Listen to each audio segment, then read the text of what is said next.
नमस्कार दोस्तों, मैं प्रशांत कौशिक संवाद इंडिया के इस मंच पर आप सभी का हार्दिक स्वागत करता हूं, हार्दिक अभिनंदन करता हूं, हार्दिक अभिवादन करता हूं।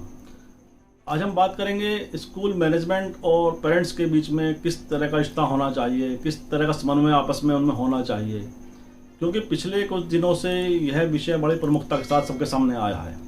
और ख़ासकर जब से कोविड काल शुरू हुआ है देश के अंदर, जब से ही स्कूल प्रबंधक और अभिभावकों के मध्य कहीं ना कहीं एक ऐसा खींचतान सी दिखाई देती है, जिससे स्कूल में भी प्रभावित हो रहे हैं और साथ में बच्चों के अभिभावक भी प्रभावित हो रहे हैं। तो इस विषय को लेकर हमने स्कूल से जुड़े हुए शिक्षाविद और सामाजिक लोगों के साथ बातचीत करके जानने की कोशिश की है कि ऐसे क्या कारण हैं कि स्कूल प्रबंधक और अभिभावकों के मध्य एक कहीं ना कहीं अविश्वास दिखाई देता है।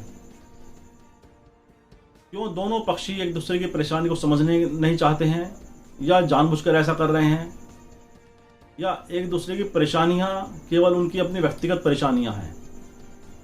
कि दोनों पक्ष का समन्वय बहुत ही आवश्यक है। स्कूल प्रबंधक और अभिभावक, ये दो पक्ष ऐसे हैं जिनका आपस में एक समझ विकसित होनी बहुत ही आवश्यक है। लेकिन पिछले कुछ समय से इस समझ के मध्य एक अभाव दिख रहा है, जिसकी वजह से एक ये बहस बड़ी बन गई है कि स्कूल मैनेजमेंट अभिभावकों का पक्ष नहीं देख रहा है और अभिभावक स्कूल मैनेजमेंट का पक्ष नहीं देख रहे हैं। इसी विषय को लेकर हमने डॉक्टर कमरिंदर सिंह हैं, जो प्रधानाचार्य हैं कालका स्कूल के, उनसे हमने जानने की कोशिश की है कि ऐसा क्या कारण है, वो क्या सोचते हैं कि पेरेंट्स के साथ स्कूल का क्या रिश्ता होना चाहिए। क्योंकि उनका अनुभव शिक्षा के क्षेत्र में काफ़ी लंबा है और वह सह्योदय संस्था है, जो पब्लिक स्कूलों की संस्था है, उसके अध्यक्ष भी रहे हैं। इसीलिए उनके पक्ष को हमने सबसे पहले आपके सामने प्रस्तुत कर रहे हैं। उनका पक्ष हम सबसे पहले आपके सामने प्रस्तुत कर रहे हैं कि वह क्या समझते हैं, क्या सोचते हैं इस विषय पर। डॉक्टर कमरिंदर सिंह जी। मैं डॉक्टर करमिंदर सिंह, चेयरमैन मेरठ सौदे स्कूल कॉम्प्लेक्स मेरठ महान एवं प्रधानाचार्य कालका पब्लिक स्कूल मेरठ, संवाद यूथ चैनल का हार्दिक दिल से धन्यवाद करना चाहता हूं कि आज इन्होंने इतने इम्पोर्टेंट विषय को लेकर के चर्चा प्रारंभ की है कि कैसे स्कूलों और अभिभावकों के बीच में एक अच्छा रिश्ता कायम हो। पिछले लगभग 3 साल से स्कूल भारी समस्याओं का सामना कर रहे थे। स्कूलों में फीस की आमद कम और प्रदेश सरकार के दिशा निर्देशों के अनुसार फीस में किसी भी प्रकार की वृद्धि न होने के कारण स्कूलों में भारी समस्याओं का सामना करना हम लोगों को पड़ा है।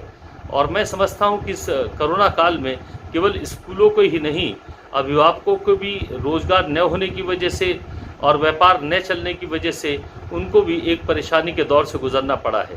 लेकिन अब जब प्रदेश सरकार ने स्कूलों में फीस वृद्धि को लेकर के एक गाइडलाइन जारी की है, तो उसके अनुसार लगभग 10% फीस स्कूल अपनी फीस में वृद्धि कर सकते हैं। तो मैं अपने सहोदय के माध्यम से अपने सभी सम्मानित सदस्यों को ये कहना चाहता हूं कि वो जो फीस वृद्धि इस प्रकार से करें जिससे अभिभावकों को कोई परेशानी ना उठानी पड़े, और जो स्कूल क्वार्टरली और हाफ ईयरली फीस लेते थे या लेते हैं, जिस प्रकार से उन्होंने कोरोना काल में मंथली फीस ली, अगर हो सके तो पेरेंट्स की भावनाओं को समझते हुए वो अब भी फीस वृद्धि करने के बाद मंथली फीस लें, ताकि पेरेंट्स आसानी से उस बढ़ी हुई फीस को स्कूलों को देने में कामयाब हो सकें। दूसरी बात मैं ये भी कहना चाहता हूँ कि इस कोरोना काल के पीरियड में जो बच्चों ने अपनी राइटिंग स्किल, अपनी रीडिंग स्किल, अपनी स्पीकिंग स्किल और अपना जो एक मेमोरी में मैं भारी गिरावट देख रहा हूँ कि बच्चों का अभ्यास बिल्कुल छूट चुका है। और अब जब बच्चे लौट करके स्कूलों में आए हैं तो बच्चे लिखने में बहुत परेशानी महसूस कर रहे हैं, बच्चे पढ़ने में बड़ी परेशानी महसूस कर रहे हैं। तो अब वो स्कूल इसकी तरफ पूरा ध्यान देंगे और बच्चों के साथ पूरी तन्मयता के साथ कार्य करेंगे, ताकि बच्चे अपनी पुरानी उस दौर में लौट सकें और हम उसमें कामयाब होंगे। अभी 26 अप्रैल से 10th एंड 12th की बोर्ड टर्म 2 की परीक्षाएं प्रारंभ होने जा रही हैं। मैं संवाद यूट्यूब चैनल के माध्यम से उन सभी छात्र छात्राओं को मुबारकबाद देना चाहता हूं और शुभकामनाएं देना चाहता हूँ कि वो टर्म 2 एग्जामिनेशन में बेहतर प्रदर्शन करेंगे, क्योंकि इस बार बच्चों को पढ़ने का मौका भी खूब मिला है, उसका भरपूर फ़ायदा उठाएंगे और बोर्ड परीक्षाओं में अच्छे अंक लेकर के अपने जीवन के नए जो आयाम हैं उसको छुएंगे। साथ ही साथ मैं पेरेंट्स से एक अपील करना चाहता हूं कि जब अपने बच्चों को स्कूल भेजें तो कोरोना गाइडलाइन का पालन करते हुए भेजें, और साथ ही साथ स्कूल भी बच्चों को बैठने से लेकर के और छुट्टी के समय तक एक ऐसा प्रबंध करें ताकि किसी भी प्रकार की बच्चों को समस्या का सामना ना करना पड़े। मास्क कंपलसरी रूप से बच्चों को लगा करके स्कूल आने के लिए प्रेरित करें, क्योंकि कोरोना गया नहीं है, अभी हमें उससे सतर्क रहने की आवश्यकता है। और अभिभावकों को इस चैनल के माध्यम से आश्वस्त करना चाहता हूं कि स्कूल आपकी समस्याओं के प्रति अपनी संवेदना रखते हैं और किसी भी प्रकार की आपको परेशानी ना हो इसका पूर्ण रूप से वो ख्याल रखेंगे, और आप भी इस बात का पूर्ण रूप से ख्याल रखेंगे कि स्कूल और आपके जो रिश्ते हैं वो बेहतर रूप से बने रहें। धन्यवाद। जैसा डॉक्टर कमरिंदर सिंह ने बताया कि वह खुद चाहते हैं कि अभिभावक और स्कूल के मध्य का ऐसा रिश्ता रहे जिससे कि दोनों ही पक्ष संतुष्ट रहें और किसी भी तरह की परेशानी किसी के समक्ष ना आए।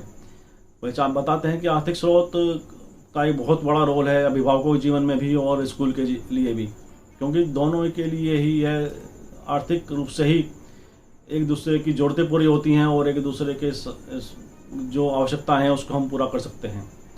इसी कड़ी में हमने शिक्षाविद हैं जो प्रधानाचार्य भी रही हैं पूनम शर्मा जी, उनका भी भाई अच्छा अनुभव है शिक्षा के क्षेत्र में। वह लगातार बच्चों के साथ उनकी शिक्षा को लेकर बड़ी सजग रहती हैं कि बच्चों की शिक्षा में कोई व्यवधान ना आए। इसके लिए उन्होंने क्या प्रयत्न किया और उनका क्या नज़रिया है, जो एक आपस में एक अविश्वास पैदा हो रहा है दोनों पक्षों के बीच में, तो जानते हैं पूनम शर्मा जी से। हेलो एवरीवन, मैं पूनम शर्मा, CWC मेंबर मेरठ, अपने विचार आप लोगों के साथ साझा करना चाहती हूँ। विषय है कि स्कूल मैनेजमेंट और अभिभावकों के बीच में कैसा समन्वय या सामंजस्य हो। हाँ, मेरा ये मानना है कि स्कूल मैनेजमेंट और टीचर पेरेंट्स जो हैं वो एक मंच पे बैठें और अपनी अपनी समस्याओं को एक दूसरे के सामने रखें ताकि आपस में कोई कम्युनिकेशन गैप ना रहे, और जो मैनेजमेंट की समस्याएं हैं वो पेरेंट्स मैनेजमेंट के माध्यम से समझें, और जो पेरेंट्स की समस्याएं हैं वो सभी पेरेंट्स मिलकर मैनेजमेंट के सामने रखें ताकि स्कूल की व्यवस्था बहुत अच्छी हो सके। साथ में ये भी प्रश्न है कि स्कूल की फ़ीस बढ़ाई जानी चाहिए या नहीं। हाँ, मैं भी इस पक्ष में हूँ कि इस साल क्योंकि कोविड के कारण बहुत लोगों ने अपना जॉब खोया है, फाइनेंशियल क्रंच सभी के ऊपर आया है, तो चाहिए मैनेजमेंट को कि वो इस साल फीस ना बढ़ाए, क्योंकि सुनने में जैसा आ रहा है कि कोविड की 4th वेव भी आने वाली है, दस्तक दे चुकी है। तो हो सकता है कि फिर से कुछ लोगों को जिन्हें जॉब मिला हो उनका जॉब फिर से खो सकता है, फिर से उनके साथ फाइनेंस की प्रॉब्लम आ सकती है। तो मेरा ये मानना है कि मैनेजमेंट को इस चीज़ को समझना चाहिए। हालांकि मैनेजमेंट की भी अपनी प्रॉब्लम्स हैं कि मैनेजमेंट को भी अपना स्टाफ है और बाकी जितनी भी रिक्वायरमेंट्स हैं वो बिना पैसे के पूरी नहीं होंगी, सबको सैलरी देनी है। लेकिन आपको मैनेजमेंट और पेरेंट्स को मिलके ही इसका कोई सॉल्यूशन निकालना है। तो इसके लिए बच्चों का अहित बिल्कुल नहीं होना चाहिए। ऑलरेडी हमारे बच्चे 2 साल से एजुकेशन की लाइन में मेरे हिसाब से करीब 4 साल पीछे हो गए हैं। मैं बहुत देख रही हूँ कि पेरेंट्स जो हैं वो इस तरह की प्रॉब्लम्स लेकर आ रहे हैं कि बच्चे स्कूल में होमवर्क नहीं उतार रहे हैं, कंसंट्रेट नहीं कर पा रहे हैं, जिसे हम बिल्कुल नहीं समझ पा रहे हैं। जब पूनम जी ने बताया कि किस तरह से उन्होंने अभिभावकों की परेशानियों को हल करने के लिए मैनेजमेंट के मध्य एक पुल का काम किया है और बहुत ही अच्छे तरह से उन चीज़ों को समझा है, कोशिश की जाए उसका निदान भी हो, उसी कड़ी में जो समाज के बीच रहते हैं अश्विनी कौशिक जी, जो सामाजिक कार्यकर्ता भी हैं और शिक्षा के क्षेत्र में भी जुड़े हुए हैं, क्योंकि उनका अनुभव इस दिशा में बड़ा अच्छा रहा है और लगातार वह अभिभावकों की परेशानी और स्कूल मैनेजमेंट के मध्य इन्होंने भी एक पुल का काम किया है। कैसे समन्वय इन्होंने बनाया, किस तरह से जो परेशानी कोविड काल के बाद आई, क्योंकि बड़ा नज़दीक से उन्होंने देखा है अभिभावकों की परेशानियों को और स्कूल की परेशानियों को भी।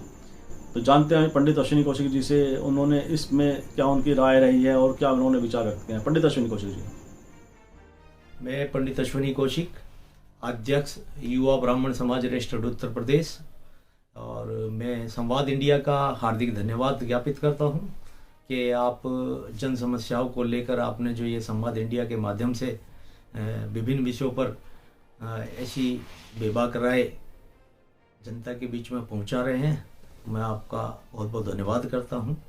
वर्तमान परिदृश्य में आज की डेट में जो कोविड के बाद में शिक्षा और रोजगार से जुड़ी हुई बहुत सारी समस्याएं समाज के बीच में आई हैं, मैं उनको बहुत नज़दीक से देखता आया हूं और मेरा ये मानना है कि वर्तमान परिदृश्य में जो बच्चे स्कूल से वंचित रह गए, शिक्षा से वंचित रह गए हैं, उन परिवारों के अभिभावकों को थोड़ा सा गंभीरतापूर्वक सोचना होगा और विद्यालय और अभिभावक ये दोनों दो गाड़ी के पहिए हैं और इन दोनों को आपस में बहुत अच्छा तालमेल बनाकर हमें अपने छोटे छोटे बच्चों के भविष्य को बनाना है, क्योंकि ये बच्चे एक दिन हिंदुस्तान का भविष्य निर्धारित करेंगे। तो मेरा तो ये मानना है कि वर्तमान परिदृश्य में हमें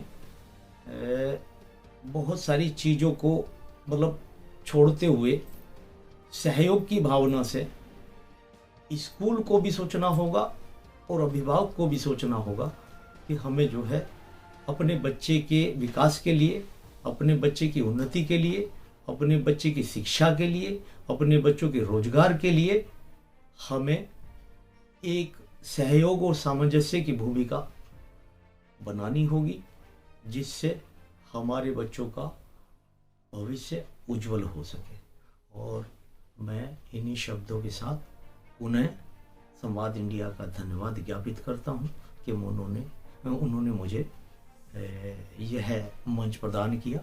नमस्कार। आपने देखा कि जैसे अश्विनी कौशिक जी ने बताया कि यह समय बड़ा संकट वाला रहा है और दोनों पक्ष के अपने पक्ष में अपनी राय भी है कि उस दोनों को पक्ष को लगता है कि हम ही सही हैं। इसी दिशा में ऋचा सिंह से बात करी, जो ग्लोबल सोशल कनेक्ट की अध्यक्षा हैं और वह लगातार आर्थिक रूप से कमज़ोर वर्ग जो है उनके बच्चों की शिक्षा के प्रति बहुत ही समर्पित भाव से कार्य कर रही हैं। वह चाहती हैं कोई भी गरीब बच्चा पैसे के भाव में या आर्थिक कारणों से शिक्षा से वंचित ना रहे। इस दिशा में वह लगातार काम करते रही हैं और उन बच्चों की शिक्षा का वह स्कूलों में प्रबंध भी करते रही हैं और स्कूल प्रबंधकों के साथ लगातार बैठकर उन गरीब बच्चों की सहायता करती रही हैं शिक्षा को लेकर, जिससे कि उनकी शिक्षा में कोई व्यवधान ना आए और उनके जीवन में किसी तरह की बाधा ना आए। तो ऋचा सिंह जी से जानते हैं उनका क्या अनुभव है और वह क्या समझती हैं, क्या सोचती हैं, इन दोनों स्कूल और पेरेंट्स के मध्य कैसा रिश्ता होना चाहिए। ऋचा सिंह जी। मैं ऋचा सिंह, अध्यक्ष ग्लोबल सोशल कनेक्ट। दोस्तों, शिक्षा एक ऐसा विषय है जो हमारे घर से शुरुआत होती है और स्कूल में जाके, कॉलेज में जाके, यूनिवर्सिटी में जाके ख़त्म होती है और मेरे ख्याल से तो ख़त्म ही नहीं होती। शिक्षा हम आजीवन ग्रहण करते हैं किसी न किसी रूप में। तो जब शिक्षा की शुरुआत पेरेंट्स से हो रही है और फिर वो जा रही है स्कूल्स तक, तो बात आती है स्कूल्स और पेरेंट्स के कॉम्बिनेशन की, जहाँ पर शायद हम लोग कहीं ना कहीं लैग कर जाते हैं। स्कूल्स में जब पीटीएम होती हैं, वो एक दिन ऐसा मौका होता है जब टीचर्स और पेरेंट्स आपस में मिलते हैं। इसके अलावा बहुत कम एक्टिविटीज़ स्कूल मैनेजमेंट प्रोवाइड कराते हैं जिसमें कि पेरेंट्स का इन्वॉल्वमेंट हो। तो मेरा ये संदेश है कि ज़्यादा से ज़्यादा स्कूल मैनेजमेंट ऐसी एक्टिविटीज़ कराएं जिसमें पेरेंट्स का इन्वॉल्वमेंट बढ़े। वो एक हेल्दी कॉन्वर्जेशन में जाएं जिसमें इस तरीके की चर्चा हो कि वो बच्चा आखिर क्या चाहता है। जब हम स्कूल मैनेजमेंट की तरफ जाते हैं और उनसे पूछते हैं कि आपके बच्चे क्या कर रहे हैं, शिक्षा में कितनी उन्नति कर रहे हैं, तो जवाब एक नॉर्मल आता है कि हमारे बच्चे जो हैं वो हमेशा अच्छे मार्क्स लेकर आते हैं और बहुत अच्छे ग्रेड्स पाते हैं। लेकिन क्या कभी कोई स्कूल इस चीज़ की ओर जाता है कि वो बच्चे कितने खुश हैं, उनका हैप्पीनेस कोशेंट क्या है, दैट रियली मैटर्स। तो उस हैप्पीनेस कोशेंट को हम लोग नेग्लेक्ट करते जा रहे हैं। मेरी आप सभी से अपील है, as a parent, as a school management, इस चीज़ की तरफ ज़्यादा से ज़्यादा ध्यान दीजिए। वो बच्चे आखिर क्या चाहते हैं। हम लोग आज सिर्फ ग्रेड्स के पीछे भागे जा रहे हैं और उन बच्चों की इच्छाओं को हम मारते जा रहे हैं। हमें सिर्फ ये देख रहे हैं कि आज उस बच्चे को सिर्फ पढ़ाई की तरफ जाना है और कहीं ना कहीं अच्छे ग्रेड्स लाके और एक अच्छी पोजीशन पे जाके उसको जॉब करनी है। इसके अलावा हट के हम कुछ और सोच ही नहीं पा रहे हैं। कोविड के बाद इतनी ख़राब सिचुएशन आ गई कि हम लोग अंडर प्रिविलेज सोसाइटी में जब जाते हैं बच्चों को पढ़ाने, तो हम देखते हैं कि ऑनलाइन क्लासेस की तरफ वो लोग जा नहीं सकते और ऑफलाइन में उनकी आर्थिक स्थिति उनको जाने नहीं देती। तो यहाँ कहीं ना कहीं अगर स्कूल मैनेजमेंट सक्षम है तो या तो उनकी फीस इंस्टॉलमेंट्स में कर दी जाए, या फिर अगर वो सक्षम है तो कहीं ना कहीं उसको छोड़ दिया जाए, जिससे कि कोई भी बच्चा अगर वो डिजर्व करता है, और मेरा ये मानना है कि हर एक बच्चा डिजर्व करता है, तो किसी भी तरीके से उसकी शिक्षा नहीं रुकनी चाहिए। ये जो समन्वय है स्कूल और पेरेंट्स का, टीचर्स और पेरेंट्स का, ये नहीं रुकना चाहिए। और अंत में मैं बधाई देना चाहूँगी संवाद इंडिया यूट्यूब चैनल को, जो ये पहल कर रहे हैं और लोगों से इस विषय के बारे में जानकर अपने चैनल के थ्रू ये जागरूकता फैला रहे हैं। तो मैं सभी से आग्रह करूँगी कि ज़्यादा से ज़्यादा लोग जुड़ें और इस अच्छे कार्य में यूट्यूब चैनल संवाद इंडिया को सहायता करें। धन्यवाद। ऋचा जी के विचारों को आपने देखा, समझा है, और क्योंकि उनका एक अनुभव रहा है इस क्षेत्र में, इसी कड़ी में संजीव कुमार शर्मा एडवोकेट हैं, जो कि समाज कार्यकर्ता भी हैं, और साथ में एडवोकेट होने के नाते उन्होंने बड़े नज़दीक से, क्योंकि ऐसे अभिभावक को देखा है, समझा है, जो परेशानी लगातार उनसे अपना साझा करते रहे हैं, और वह स्कूल प्रबंधकों से मिलकर उनकी परेशानियों को हल भी करवाने की दिशा में उन्होंने काम किया है। तो इसलिए हमने संजीव कुमार शर्मा जी से जानने की कोशिश की है कि किस तरह से उन्होंने अभिभावकों पक्ष मैनेजमेंट के सामने रखा है और मैनेजमेंट का पक्ष अभिभावकों को बताया है, और दोनों को एक कहीं ना कहीं संतुलन बनाने का उन्होंने काम किया है। उन्होंने कैसे सफलता मिली है और उन्होंने क्या परेशानियां दोनों की अनुभव की हैं, जानते हैं। संजीव कुमार शर्मा जी क्या सोचते हैं इस विषय पर। संजीव कुमार शर्मा जी, एडवोकेट। नमस्कार जी, मैं संजीव कुमार शर्मा एडवोकेट। मैं संवाद इंडिया का हार्दिक स्वागत करता हूं, और इसी परिप्रेक्ष्य में मैं अपनी राय देना चाहता हूं कि जैसे अभी सरकार के द्वारा निजी स्कूलों में फीस वृद्धि की घोषणा की गई है, तो मुझे कहीं ना कहीं लगता है कि ये अभिभावकों की अनदेखी की गई है, क्योंकि इस समय पर हमारा देश खड़ा हुआ जहाँ कोविड काल अभी समाप्त हुआ है और महंगाई का दौर चल रहा है और अभिभावक भी परेशान है। तो ऐसे समय पे फीस में वृद्धि करना एक अलग तरीके का फाइनेंशियली बोझ पड़ रहा है पेरेंट्स पर, तो कहीं ना कहीं वो सही नहीं है। ऐसे समय पर सरकार को भी चाहिए था कि कम से कम एक सत्र तक अभी फीस ना बढ़ाते या फीस की वृद्धि ना करते, ताकि अभिभावकों पर इस चीज़ का कोई प्रभाव ना पड़ता, क्योंकि सरकारी स्कूलों के जो खर्चे हैं वो प्राइवेट स्कूलों से कहीं कम है। सरकारी स्कूलों में फैसिलिटीज़ सरकार अगर ज़्यादा से ज़्यादा दे तो कहीं ना कहीं अभिभावकों का रुझान सरकारी स्कूलों में भी जा सकता है, और थोड़ा वहाँ प्रोत्साहन दिया जाए और फैसिलिटी बढ़ाई जाए, तो इससे सरकारी स्कूलों को भी एक संजीवनी मिलेगी और इससे अभिभावकों की जेब भी थोड़ी हल्की रहेगी, उस पर कोई ज़्यादा वजन नहीं पड़ेगा। ऐसे समय पे क्योंकि हमें हर तरह से सोच के चलना चाहिए कि अपने बजट के अनुरूप आदमी अपना खर्चा करे और अपनी ज़रूरतों को पूरा करे। जहाँ बिल्कुल अनावश्यक खर्चे हों उन पर थोड़ा अंकुश लगाए, ताकि थोड़ा अपने सामंजस्य बना रहे, अपना खर्चे में और आमदनी पे थोड़ा फोकस करें। और मैं पुनः संवाद इंडिया को धन्यवाद देता हूँ, जो कि उन्होंने मुझे ये अवसर प्रदान किया। जय हिंद, जय भारत। इस चर्चा के माध्यम से हमने दोनों मैनेजमेंट, स्कूल मैनेजमेंट और अभिभावक का पक्ष आपके सामने रखा है। दोनों पक्ष का अपना अपना एक मत है कि स्कूल चलाने के लिए हमें आर्थिक स्रोत चाहिए। आर्थिक दुश्वारियां होने से क्या होता है कि स्कूल के जो एक स्टाफ है, शिक्षक स्टाफ है या गैर शिक्षक स्टाफ है, उनकी सैलरी का उन्हें प्रबंध करना पड़ता है।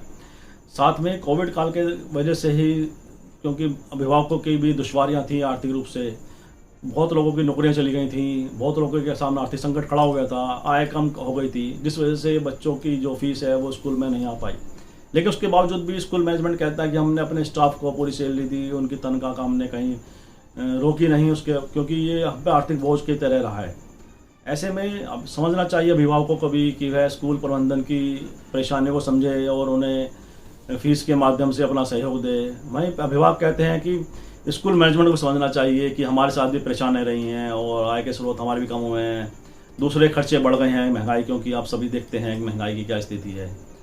तो ऐसे में दोनों पक्षों के अपने अपने तर्क हैं, अपने अपने विचार हैं, लेकिन हमारा कहना यह है कि दोनों पक्ष को एक साथ बैठकर संवाद स्थापित करें, क्योंकि संवाद करने से ही परेशानियां हल होती हैं और जो भी एक असमंजस का माहौल और जो अविश्वास का माहौल दोनों पक्ष के मध्य डेवलप हो रहा है वह दूर हो सकता है। इसलिए हम स्कूल मैनेजमेंट और अभिभावकों के पक्ष दोनों से ही हम अपील करते हैं इस वीडियो के माध्यम से कि आप दोनों एक साथ बैठें, सार्थक संवाद करें, सार्थक विमर्श करें और आपस का एक समन्वय बनाएं, जिससे कि स्कूल और अभिभावक के मध्य जो एक अविश्वास पैदा हो रहा है उसे मिटाया जा सके, उसे दूर किया जा सके। आप सभी से हमारा निवेदन है कि संवाद इंडिया के इस वीडियो को आप सभी लाइक करें, शेयर करें, कमेंट करें, साथ ही सब्सक्राइब करने के साथ बेल आइकन जरूर दबाएं, जिससे संवाद इंडिया चैनल की अपडेट आपको समय से मिलते रहें। बहुत बहुत धन्यवाद, बहुत बहुत आभार, बहुत बहुत अभिवादन, धन्यवाद।